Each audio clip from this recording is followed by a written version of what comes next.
Master, yan, may bagong mission tayo. Kukunin natin itong mga laman niya, Master, tapos adobuhin. Yan. Master. So, pangkuha natin ito, saging. Merenda. Yan, sausaw sa ginamos. Master, yan, may bagong mission tayo. Kukunin natin itong mga laman niya, Master, tapos adobuhin. Yan. Master. So, pangkuha natin ito, saging. Merenda. Yan, sausaw sa ginamos. Master, yan, may bagong mission tayo.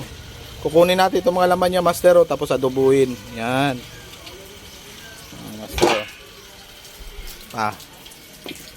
So, pangkuha natin ito, saging. Merenda. Yan, sausaw sa ginamos. Master, pag nagbuka siya mga Master, ganito siya kalaki Yan. Uy. Malaman, bago, presko. Yan, pabuka natin ito mga Master. Yan, ito lang. Diba, buhay pa kasi ito Ito siya mga Master. Tatanggalin natin yan. Yan, ito na yung mga tanggal natin Yan. Kita ba? Yan, kalalaki. Yan. Itong shell nya.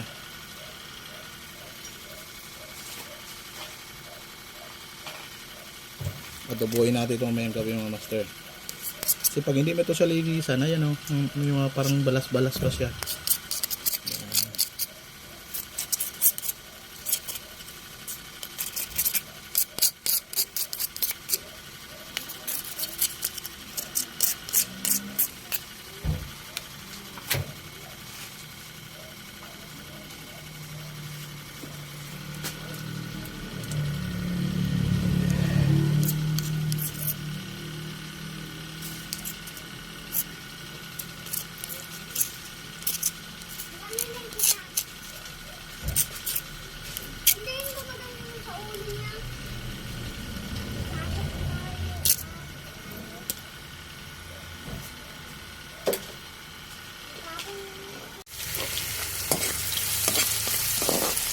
Magandang hapon mga Master.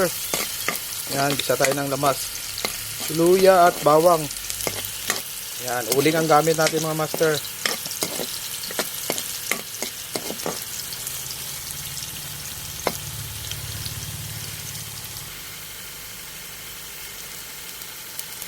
Yan.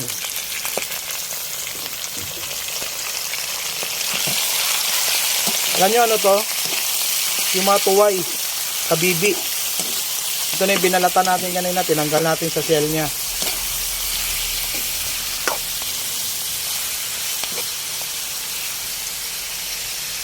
Ayan. Lagyan natin ng atsal.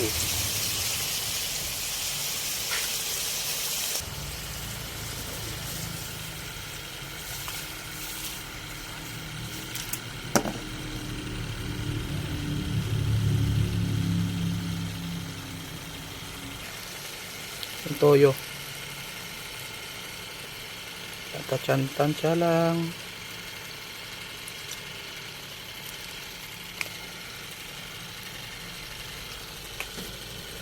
Mamma mia.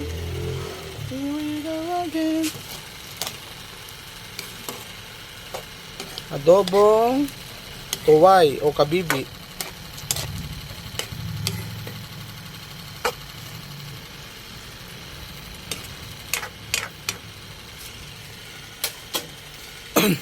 Paalala ko lang sa inyo mga Master oras kayo ang bubukas ng shell, linisan nyo na mabuti, ugasan nyo na mabuti kasi marami siyang balas-balas o yung mga laway-laway niya sa loob. Ugasan nyo na mga siguro kalima. Tapos ipatuyo nyo, i-drain nyo, tapos lagyan nyo ng maraming asin, lamas-lamasin nyo. Sugasan naman ninyo, katatlo ba, kalima ulit para ganitong kinalabasan nyo, malinis. Yan.